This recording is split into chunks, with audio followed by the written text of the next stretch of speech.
Hello, my name's David Runciman, and this is Past, Present, Future. Today's great political film is the one that was voted the greatest movie of all time in a leading poll in 2022. It was made in 1975 by a 25-year-old female movie maker. It was filmed in just a few weeks. It was made on a shoestring budget. It's called Jeanne Dielman. It is unquestionably a masterpiece of feminist cinema, but it's not just that. It's also a film about existential choice, and there is nothing more political than that. The London Review of Books is Europe's leading magazine of culture and ideas. Published twice a month, it provides space for some of the world's best writers to explore a huge variety of subjects in exhilarating detail, including great writers writing about great films. For a limited time, the London Review of Books is offering listeners of Past, Present, Future the chance to try 6 issues of the magazine for just £6. Get access to the online archive of over 18,000 pieces and the LRB app, as well as the print magazine delivered twice a month. Try it now at lrb.me/ppf. That's lrb.me/ppf.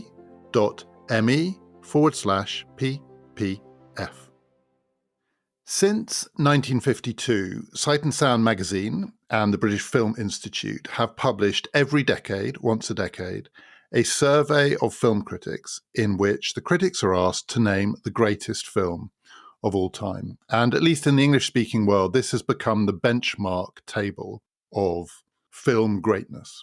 In the first survey in 1952, the film that won, that came out on top, was The Bicycle Thieves, a post-war Italian film about a father and his son looking for a stolen bicycle. A great film, a pretty austere film, fitting, I guess, with the austerity of the times. The next survey in 1962, another film came out on top. A film that had been consistently re-evaluated in the 20 years since it was released, so that by 1962, there was a growing consensus that it was, in fact, the greatest of all movies. A very different film from The Bicycle Thieves, a much more flamboyant film, a film about what's possible in cinema, a film made by a director who believed in pushing the boundaries of film. It was Citizen Kane by Orson Welles. And Citizen Kane came top in 62, in 72. It was voted the number one film in 1982. It was the number one film in 1992. It was still the number one film in 2002. So for 50 years in this definitive survey, Citizen Kane came out on top. And I remember when I was a student, I think for most of my life, there was a background assumption that the greatest film of all time was Orson Welles' Citizen Kane. It was just like a fact. I don't sure I understood it, but it was just a fact. Sort of something you couldn't argue with, like Shakespeare is the greatest playwright, Citizen Kane is the greatest film. That's just the way it is. And then in this survey in 2012, Citizen Kane was finally dethroned as the number one film. I think it was knocked down to number 2 at that point. And the new number one was Alfred Hitchcock's Vertigo, a film that had been rising up the charts over the previous half a century, finally reaching the top. A film which is about, among other things, how men look at women. A sort of definitive film about the creepiness of the male gaze, as it's sometimes called. So Hitchcock was number 1 in 2012. Orson Welles was number 2. And the other thing that was really striking about the 2012 list, like all the lists that had preceded it, is that not just was the number 1 film a film about how men look at women, but it was overwhelmingly dominated, almost completely ubiquitously dominated by male movie directors. So even in 2012, the highest ranked film by a female director was in the low 30s. I think it was number 38. So all of the top films were by men, as they had been throughout the Sight and Sound survey. It's hard to think of any other artistic profession, even though almost all the artistic professions have been male-dominated for almost all their history, just quite as male-dominated by that, even well into the 21st century. Film criticism has also been male-dominated, but not to that extent. The most celebrated film critic of the second half of the 20th century in the English-speaking world was a woman, Pauline Kael. But the movies are all made by men. Many of the movie stars were women, but the directors were men. Even in 2012, the highest ranked film made by a woman was Jeanne Dielman, a very little known film made by a 25-year-old female Belgian director called Chantal Akerman, a film about 3 days in the life of a Belgian housewife. And then in 2022, the Once a Decade survey comes around again. And suddenly it's all changed. After everything feeling pretty fixed, it's like Orson Welles' world cinema and everyone else just has to live in it. Or maybe it's Hitchcock's world and everyone else has to live in it. Suddenly in 2022, it's all changed. And there is a new number one film. And the new number one film is Jeanne Dielman, Chantal Akerman's 1975 movie about 3 days in the life of a Belgian housewife. And the survey made news. I remember it because a lot of people had never heard of this film. I had, to be honest, barely heard of this film. And it seemed to have come from nowhere.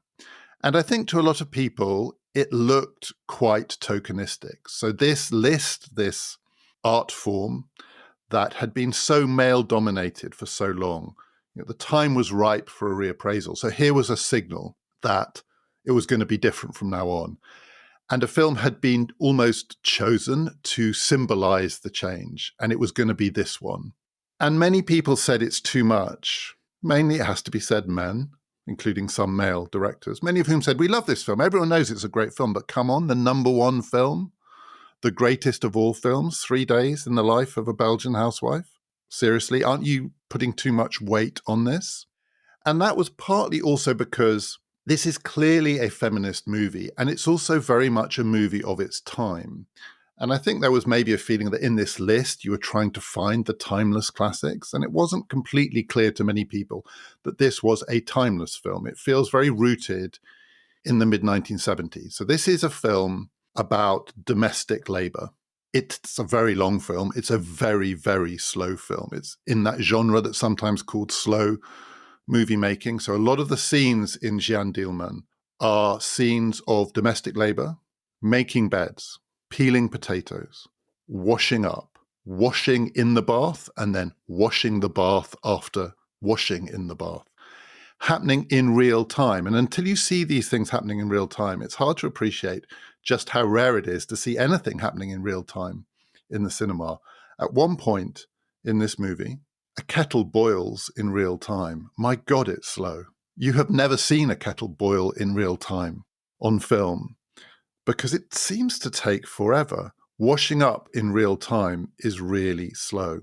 This is a film about domestic labor, about drudgery, about the oppression of what can happen inside a building, inside an apartment. The full title of the film is Jeanne Dielman, 23 Quai du Commerce, 1080 Brussels. It's an apartment in an apartment block in Brussels. Almost all the action takes place in this quite small apartment block. There's a kitchen, there's a room where Jeanne Dielman and her son, the only two people who live in this apartment. Her son is late teens. He's still going to school. He looks maybe 17, 18. We see them eat. We see them eat in real time. They don't speak while they're eating. The son reads at the dining table. Nothing happens. So it's clearly a film in part about domestic drudgery. It's also a film that echoes that second wave feminist slogan that the personal is the political. Almost everything that happens in this film is at the very, very micro level, as micro as peeling potatoes, and yet it feels freighted with significance. It's about power relations. It's about choice. It's about what it means to have free will, all of these things, and yet seen through the prism of household work. It feels quite mid-1970s. And so when it became nominated, determined to be the greatest film of all time, it produced a reaction, which is that this is too much. But that reaction was based on the idea that this film can be pigeonholed as a mid-1970s slow cinema feminist classic. Rank it at number 38, maybe rank it at number 8. Don't rank it at number 1, the men said. Don't put it above Vertigo and Citizen Kane. But that is, I think, to misunderstand it, to misdescribe it. So there's no question that in part, the appeal of this film, the strength of this film, is it is almost literally the anti-Orson Welles film.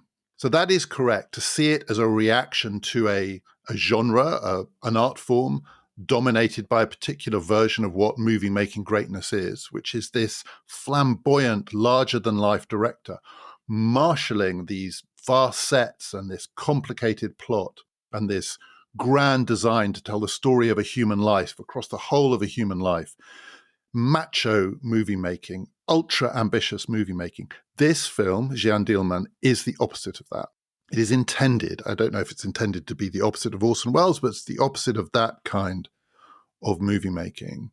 The most celebrated sequence that Orson Welles ever filmed was not actually probably in Citizen Kane. If there's one 3-minute sequence that Welles is most famous for, the thing that people watch just for 3 minutes, it comes from a later one of his films, A Touch of Evil, and it's the opening shot, the 3-minute shot, which is known as the tracking shot. So it's 3 minutes, one camera, one shot, a camera on a crane, watching an elaborate sequence which has been incredibly carefully choreographed so that it can be filmed in one shot, in which a bomb is loaded on a car. The car is driven across the American-Mexican border, and we see this happening in real time. So it's like watching a kettle boil, except unlike watching a kettle boil, an unbelievable amount is going on in this sequence. People are being choreographed, people are moving around, cars are being driven, traffic happens.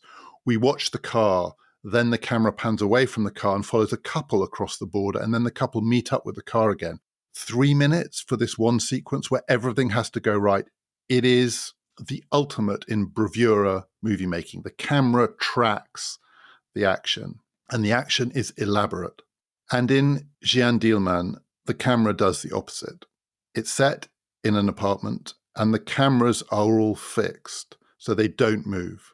So all of the action takes place around the direction that the viewer is watching. In each room, you just have a line of vision, roughly in the middle of the room, but quite low down. And I think Chantal Akerman said it was roughly her line of vision because she was 5 foot tall. So it's low. And everything is slightly off. So we watch things happen without the camera tracking anyone or anything. The camera never moves. The camera is completely still. And everything is therefore slightly off. Everything feels a little incidental. The viewer feels like they are watching something without being directed where to look, or indeed without often knowing where to look. You just can look one way and things are happening to the side. This small domestic set of scenes also happen slightly off camera. Nothing moves from the director's point of view. It's the opposite of what Orson Welles did.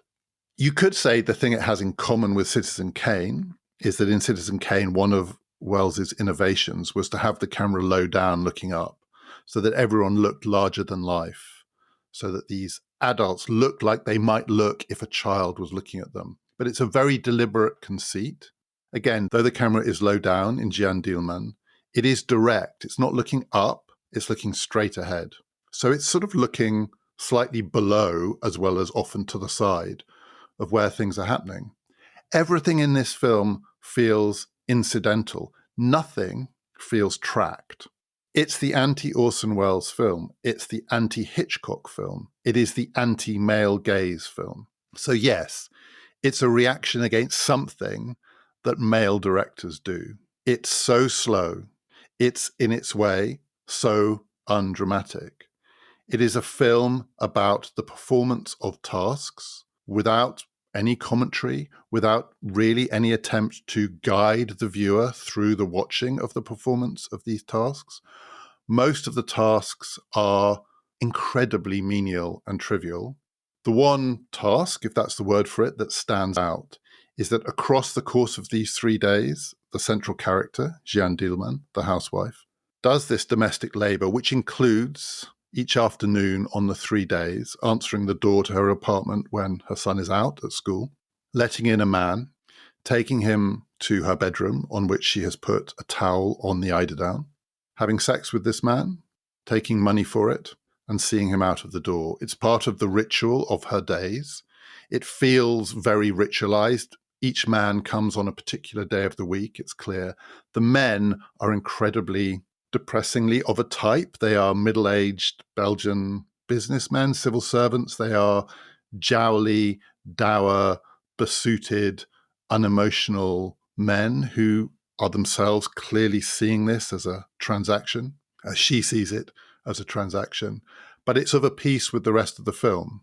The only difference is, with the exception of the third man, we don't follow her into the bedroom. We just see her greet them at the door and take them in and close the door. What we see is the cleaning up afterwards, the opening of the windows to air out the room, the taking of the towel off the eiderdown, the flattening of the eiderdown, the taking of the money from the wallet of the jowly man, and the putting it into the pot where the money is kept. It's just more domestic labor. That's what this film is. And yet it's also so mysterious. Everything in it is so prosaic. And at the same time, there's a deep mystery to what we're seeing. The camera doesn't move. Nothing happens. It's in real time. It's meant to be boring. I don't think there's any pretense about this. A lot of people who've watched this film, particularly who watched it after it was announced to be the greatest film of all time, were blown away by it, but they were blown away by the boredom of watching someone peel potatoes on screen. And yet, past a certain point, if you can get into this film, it is profoundly mysterious and strange. It's an incredibly strange film, much stranger than describing it as a mid-1970s feminist domestic labor, the personal is the political classic, could possibly capture. A lot of the mystery is the character of Jeanne Dielman herself. And some of it comes from who is playing her. So she is portrayed by an actor called Delphine Seyrig, who was a movie star.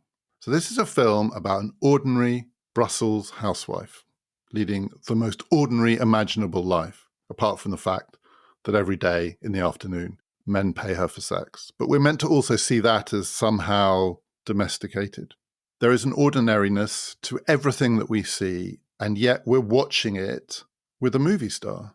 And though she dresses in a fairly conventional way, you might say bits of it quite dowdy, the apartment it's mesmerizing and it's neat. And in a way, it's kind of beautiful because it's so perfectly framed by this unmoving camera shot. But it's also plain. Everything is plain here. Nothing is glamorous. And yet the central character is glamorous. She's a movie star. Delphine Seyrig was in last year in Marienbad. She was in the movies of Buñuel. She was in Day of the Jackal, the original Day of the Jackal, 1973. She's a movie star. She looks like a movie star in this film. And it makes it very hard to know how to watch her. I think for any viewer, not just for a male viewer, I think for any viewer, because she is simultaneously doing the most ordinary things in an ordinary and orderly way. And yet she is mesmerizing. And there is something about her performance of these tasks which makes it hard to know whether she is or is not highly self-conscious as she's performing them. So no one is watching apart from us. For some of them, her son is in the apartment. They eat dinner together. But he is incredibly indifferent to his mother's performance of these tasks. And many of the tasks are in his service. When he comes in, he gives her his coat, his duffel coat. She has to hang it up. She brings the food. She clears the table. She makes his bed. She cleans. She scrubs. This is drudgery in the service of a man. Just happens to be a boy rather than a man. So some of it happens in front of him. But if he's the audience, my God, he's indifferent. But most of it, he's not there. He's not there during the day. And most of what we see her doing happens during the day. The cleaning, the cooking, the having sex with men for money that we don't see until the end, the sex. And it's really hard to work out why it feels like a performance. And yet there is something performative about it. It is both simultaneously deeply unself-conscious because she's clearly doing the things that she does every day without having to think about them. And yet it's as though she's doing them for an audience. And in the end, you have to feel the audience is herself. She is doing all of these tasks in a very, very ritualized way, almost an obsessive way, because somewhere in the performance of these tasks, there is comfort as well as domestic oppression. Chantal Akerman said that part of her inspiration for this film was the family that she grew up in. who were Jewish. Many members of the family had been lost in the Holocaust, and she watched the domestic labor of the women, and saw in it, for the women, the comfort of ritual. And in this film, there's no question there is comfort in the ritual that we see being performed by Jeanne Dielman, by Delphine Seyrig. And there is comfort in doing it right and doing it in a way that she finds satisfying because it sort of looks right. It's neat. It's ordered. It's got an elegance to it. Even the way in which she drains the potatoes is elegant, but no one's watching, and we feel awkward watching. It's definitely not for us. There's no question. There's no performance for the viewer. So what is it? And after a while, it starts to feel that what film is about is choice. Choosing to do things and not to do things. Big choices and little choices. It's a kind of existential film about the terrible dilemma of human choice, which is how do you decide to do anything in a world in which most choice is meaningless? It is kind of meaningless how, when, where to peel the potatoes. Maybe it has to be done. Maybe somebody has to do it. But the actual act itself, when do you start? When do you stop? Which potatoes? Which way? How are you going to cook them? She, in the bit that we see, cooks them the same way every day. She boils them. There are, in this film, 3 big speeches. Most of it, there's no dialogue. She doesn't talk to herself. She doesn't talk to the potatoes. This woman is incredibly self-contained. But there are 3 really weird speeches in this film. This is a film of longer than 3.5 hours in length, so that's not a lot of dialogue, and it's not really dialogue. Each one is a speech to someone else, and it's triggered by an exchange. But really, these speeches are monologues.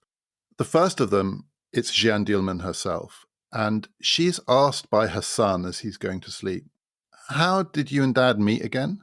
So we've discovered by this point that Jeanne Dielman is a widow. She's been widowed for maybe 6 years. And we already get a strong sense it wasn't a happy marriage. She probably feels better off in some sense, just her and her son.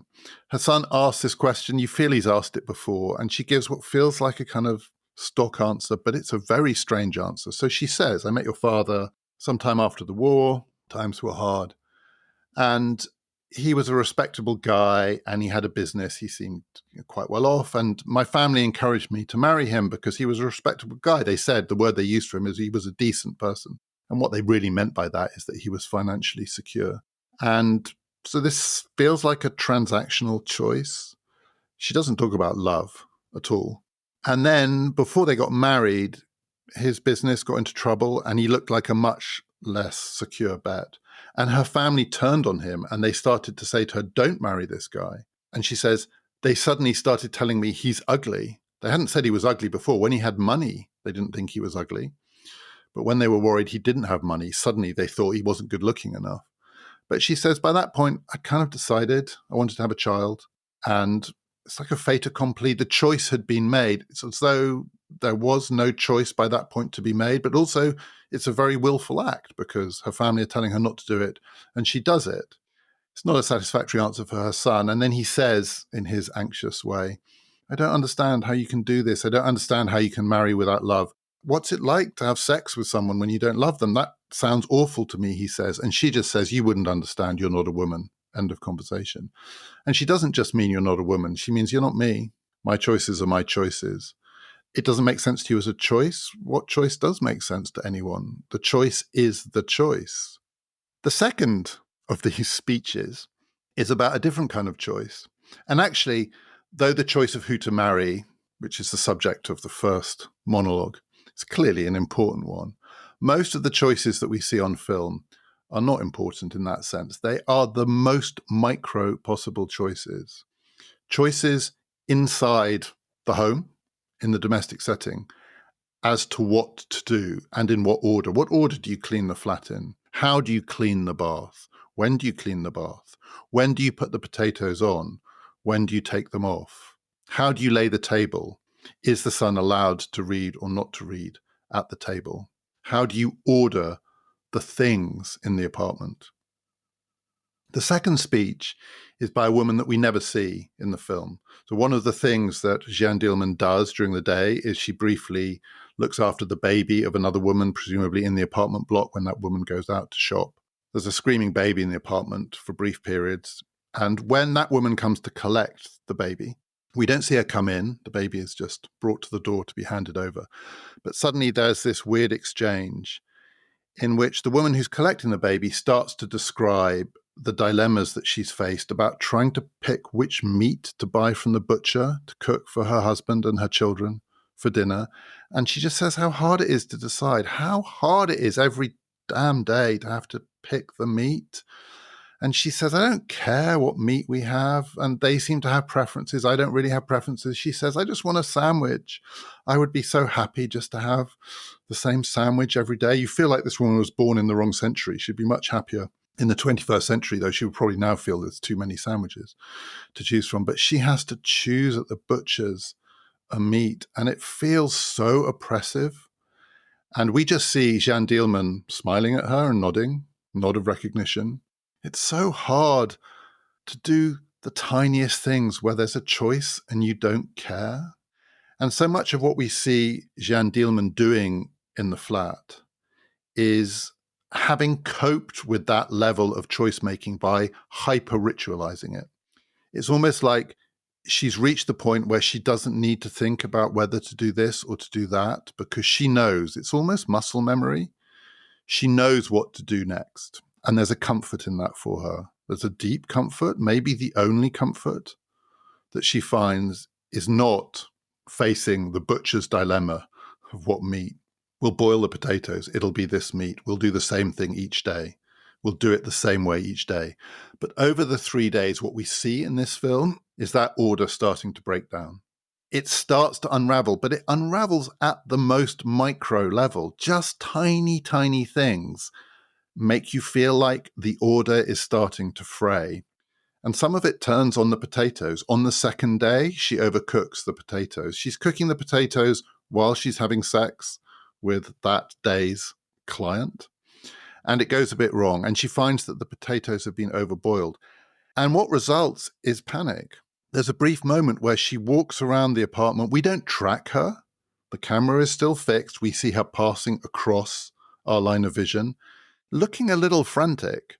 What to do with the overboiled potatoes? At one point, she goes into the bathroom and we think she's going to pour them into the bath, which in the context of this film feels like madness. And then she just about gets it together and she puts them in the bin. She drains them and she puts them in the bin in the kitchen. And then she starts repeeling the potatoes to make them for a second time. But this is a disaster. It feels disastrous. She looks traumatized.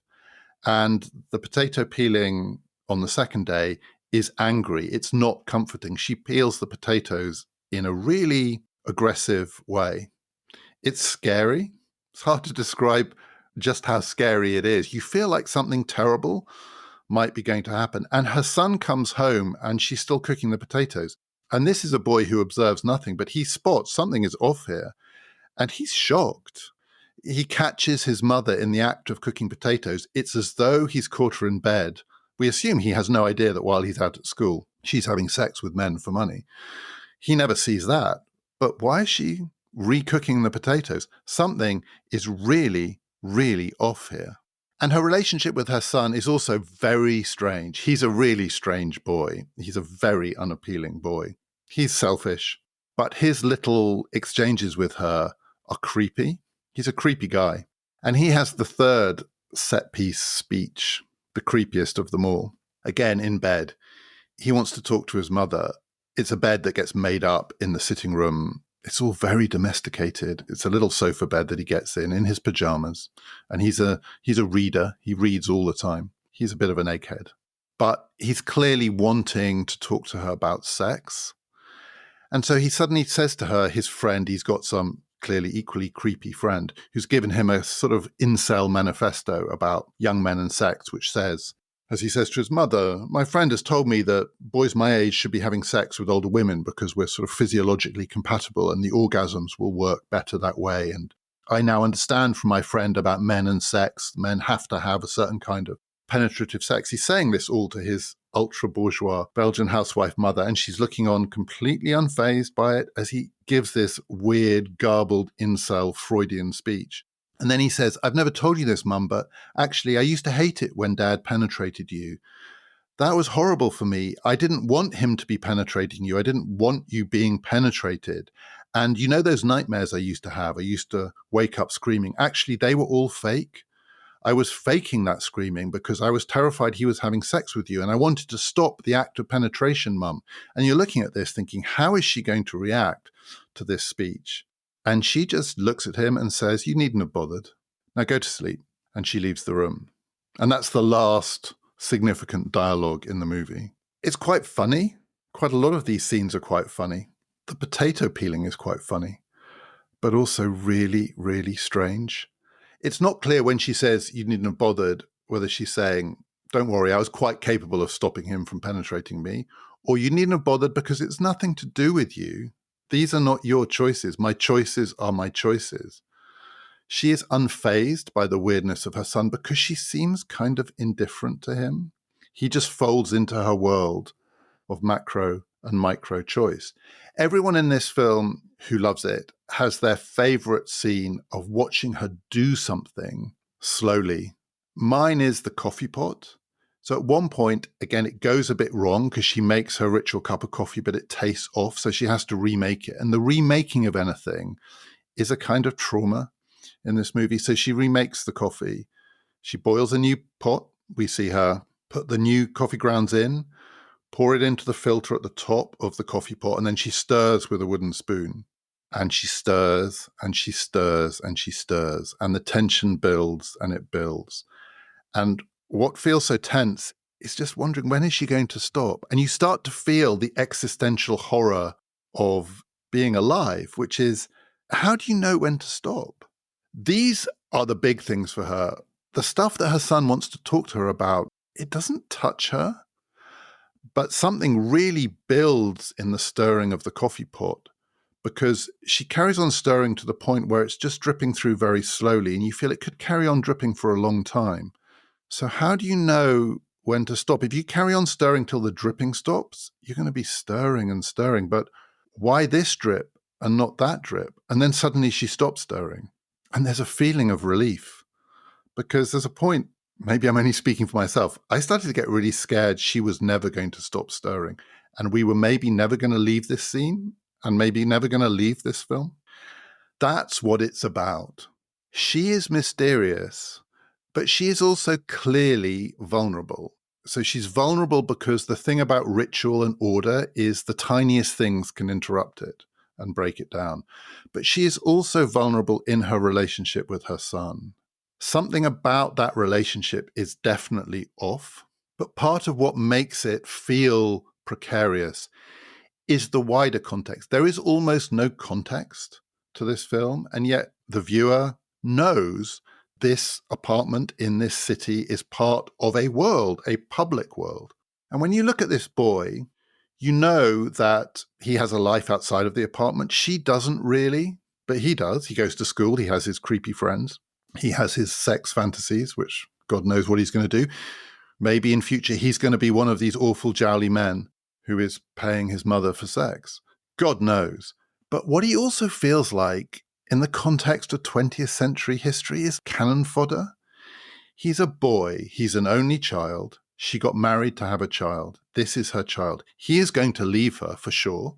So that's one thing that's definitely going to happen.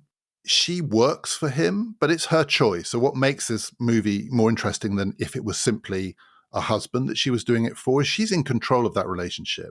She tells him what to do. She's the boss, no question. She has chosen this kind of ritualized service of her son. But you know, in the end, that service is for nothing. This boy is going to be gone. He's going to leave. He looks like the kind of kid who, in an earlier point of history, would be signed up for some terrible political cause. He kind of looks a bit like a proto-fascist. So Chantal Akerman, her experience of this kind of ritualized domestic work was in the context of her Jewish upbringing, but this is not what is being portrayed in this film. And these conventional bourgeois Belgians whom we see, they feel part of a different history, that history in which young men like him, the 20th century was not good for them and they were not good for it. This boy has shown us in this film, he'll believe any old rubbish. His mother can't control him. He's gone. He's already lost to her. And it's not heartbreaking, but it feels like all of this ritual is futile. It's deeply sad because the boy is soon, in some sense, not going to exist for his mother.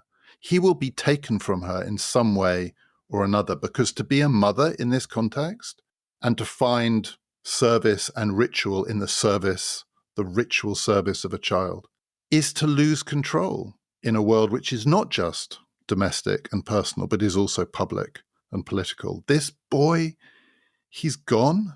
And she's vulnerable in another way too, which also touches a wider political story. One of the things that she is, if you had to have a word for her, she's a mother, she's a housewife, she's bourgeois, she's highly conventional, she's pretty strange, she's obsessive, and she's a saver. So one of the scenes that we see again in real time, it's hard to describe just how slow stuff is when you see it in real time, is her going to the bank to deposit cash. So this is a cash economy. She takes money in cash from these men. She puts it in a pot. She takes it out of the pot. She takes it to the bank. She fills in the paying in slip. We watch her do it. Slow. Nothing happens. There is nothing less exciting than watching someone filling in a paying in slip in a bank. She takes it to the counter. She pays it in. She's a saver. She is saving this money for what? We don't know, to perpetuate this life of ritual and of relative comfort. That is psychological comfort. It's hard work, her life, but she is finding some comfort in it, in the act of doing this work, this sex work, and saving something from it. But to be a saver is to be vulnerable. There is a world out there, and it can eat your savings. This is the mid-1970s. Inflation was high. It might seem odd. Anyone who watched this film might think that I've gone a bit too far here in thinking this is a film about inflation. But I think it is in part. It's a film about a woman trying to exercise a form of control in a domestic setting. And all the way through the film, there is this drumbeat in the head of the viewer, which is that the control is an illusion. There is something uncontrolled about this act, this series of acts of exercising control. She is depositing her cash in the bank, and she can't control what happens next. And one of the things that could happen next, what happened in the early 20th century to savers, that ultimate bourgeois attempt to exercise control. The act of saving is the ultimate attempt to exercise a kind of control, is that you are vulnerable to forces beyond your control that destroy the value of your savings, that make all of that work futile, that wipe away your attempt to stake a claim in this world, which is what she's trying to do. We don't see any of that. We don't see her son disappear. We don't see what happened out in the big bad world of mid-1970s inflation. But it's there in the background. This control cannot last. And it doesn't last. What happens towards the end of the film, but starting relatively early in the film, is it just gradually and then suddenly unravels. There is an OCD element to the way in which Jeanne Dielman tries to control her life. And we see more and more of that. Things have to be the same. On the third day, things go even more off. There's a cafe that she goes to. She sits at a particular table. She's served by a particular waitress who knows her order, a cup of coffee. She doesn't have to ask for it. On the third day, she goes in. Another woman is sitting at her table. Her waitress is off, so she has to order the coffee. She has to ask for it rather than having it brought to her. She smiles. You wouldn't know from the outside that anything was wrong. But by this point, we know something else is going on, and it feels very ominous. She has a coat that is missing a button. She wants to find the button. But the coat is an old coat. It's a man's coat for her son. And they don't make those buttons anymore. So she goes from tailor to button shop to department store looking for the button. And in one of these, the woman who serves her says, well, you can just replace all the buttons. She says, it's like getting a haircut. You're not going to find the right button. So just try a new style. It's only buttons. No, that's not the answer she wants to hear. She needs the button. And it feels high stakes. It's starting to feel increasingly high stakes. What's going to happen if she doesn't get the button? What do you do if you can't get the button? There's a world out there. You can't control it. They've stopped making the buttons. There's a woman sitting at her table. Where's her waitress? And then a package arrives in the apartment. She opens it with a pair of scissors. It's a new pink nightgown. She seems happy with it. But there's something about the way she holds the scissors. Just like in a Chekhov play, if a gun appears in the first act, you know it's going to be fired before the end. When these scissors appear, you know, even if you know nothing about this film, the way she holds the scissors, you know. And then we get to see her in the bedroom with one of these men, the third of the men. These awful men, just so jowly, so lugubrious, so slow, so complacent. But all we've seen to this point is them slowly, lugubriously taking their coats off and hanging them up, taking their wallets out and peeling out the money, saying slowly, lugubriously, same time next week. But in the case of the third man, we are in the bedroom. We don't follow them in because we never follow anyone anywhere in this film. But the camera is now in the bedroom. And we see this awful scene. This is very near the end of the film. And it's both completely different from everything else that we've seen because it's like something from a horror film. And it's completely of a piece with everything else that we've seen because the camera doesn't move and it's very slow. Nothing seems to be happening. Jeanne Dielman is lying on her bed and a man is on top of her. And we just see the back of him. We haven't seen him arrive. And it looks like he's dead. He's not moving. She's finding it really hard to breathe. And she starts trying to push him away. And certainly my first thought watching it was, this man has died. He's had a heart attack while having sex with her. And she's trying to push him off. And then you notice that he is moving. The horror in it is the tiny movements. And you realize that he looks like he's dead, but actually what he's doing is having sex with her. And it's hard to describe how horrifying this scene is. It's of a piece with the rest of the film because almost nothing seems to be happening. And yet he looks like he's dead and she looks like she's dying. She can't breathe. She tries to push him off and he just carries on doing almost nothing, which is his version of having sex with this woman who he clearly sees as just an object to have sex with. She struggles, she fights him, he doesn't move. Or he doesn't move any more than the minimal movements that he wants to make. And then we cut to it being over. He hasn't died, she hasn't died. She is at her dressing table, she's wearing a slip, a top. They're not fully unclothed in this scene. He's got a vest on, she's got a slip on. We only see them from the waist up. The horror is in all the things that we don't see. She's sitting at her dressing table. He's lying on the bed. He looks a little different from the other men. He's a little younger. He's got a mid-1970s moustache, and he looks pleased with himself or sort of post-coitally satisfied, and he shuts his eyes, and he lies back on the bed while she is at the table. Clearly she wants him to leave, but he expresses a kind of ownership of the moment or of the room. In this tiny act, he just shuts his eyes, he puts his hands behind his head, and he lies back. And so she picks up the scissors and she stabs him in the throat. It's just one act. She doesn't lose control. It's quite a controlled act. She kills him. There's not blood everywhere. There's very little blood. There's very little drama in the scene. It's not that different from the peeling of the potatoes, and it's slightly less violent as an act than the violent peeling of the potatoes when she's slightly lost it. And then the film ends with Jeanne Dielman sitting at her dining table with blood on her hand, in the dark, in the room that so much of the film has taken place in. And when it's dark, always in this room, there is a blue flashing light because outside the apartment, there's some kind of blue neon light that flashes. And so a lot of the action in this film takes place with this just rhythmic flashing of the light. It has a rhythm to it. It could drive you mad or it could comfort you. She sits. She is now central to the camera because she is at the height of the camera sitting. So we're not looking at her slightly off. We're looking at her centrally in the face. And her breathing is calm.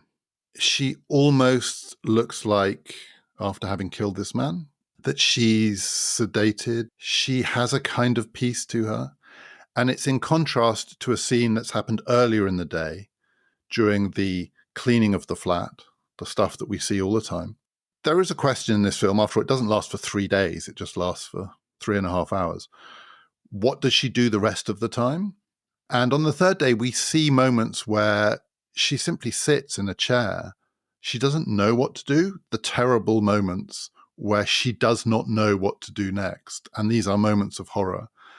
And in one of them, she is sitting in between acts of housework in a chair, and nothing happens again, but her breathing is really ragged.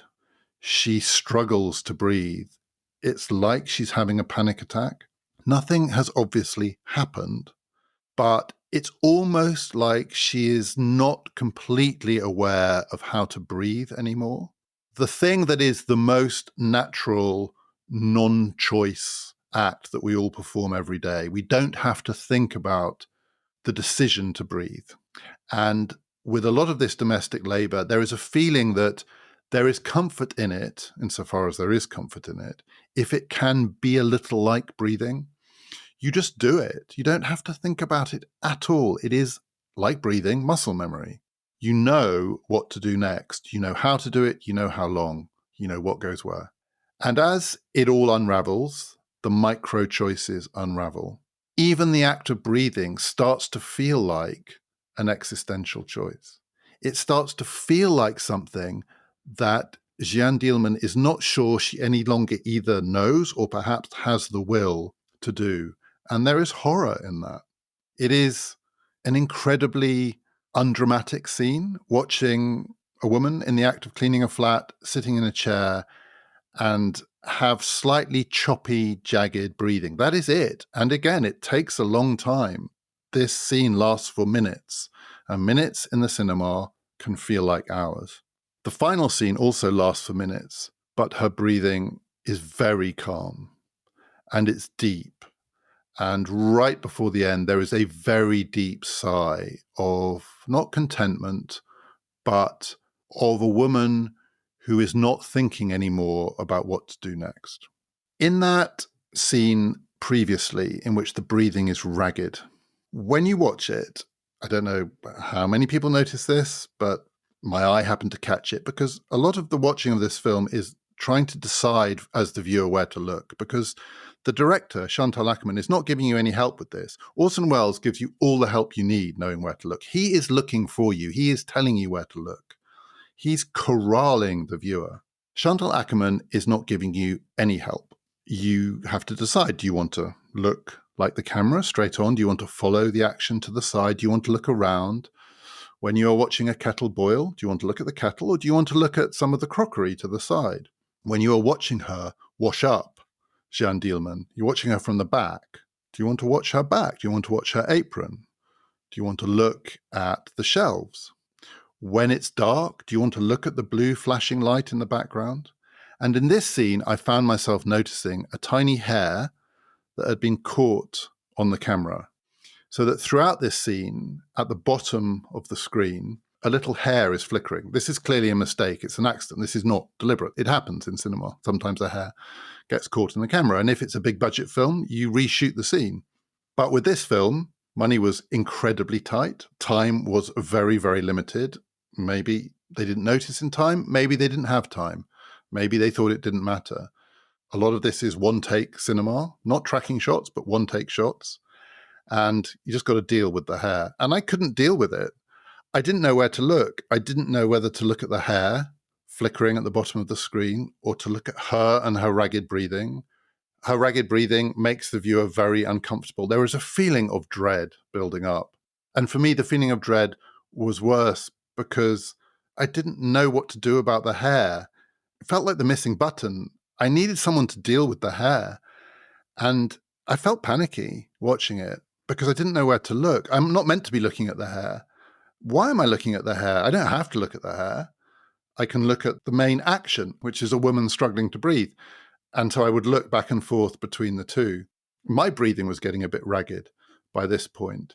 And it felt completely of a piece with this film. This film is not just about the personal is the political. This film is a film about the micro being the macro. The smallest thing is the biggest thing, and the biggest thing is the smallest thing. The biggest thing in this film is a man being stabbed in the throat.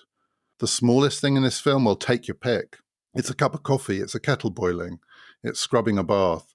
For me, the viewer, the very smallest thing was this one little strand of hair at the bottom of the screen flickering away. And I almost had a panic attack watching it. Choices, choices. A reminder that we have gift subscriptions available if you're looking for something for someone for Christmas, both 6 months and 12-month packages. Just go to the PPF Plus page on our website or click on the link in the show description. And for PPF Plus subscribers, we have a couple of bonus episodes coming up in the next couple of days. 2 episodes about one film. It's a pretty serious film and it needs at least 2 episodes to capture just what's so important about it. It's Claude Lanzmann's masterpiece about the Holocaust, Shoah. Next time in our regular slot, I'm going to be talking about Akira Kurosawa's Kagemusha, a great political film about the politics of deception. Do join us for all of that. This has been Past, Present, Future, brought to you in partnership with the London Review of Books. Past, Present, Future is part of the Airwave podcast network.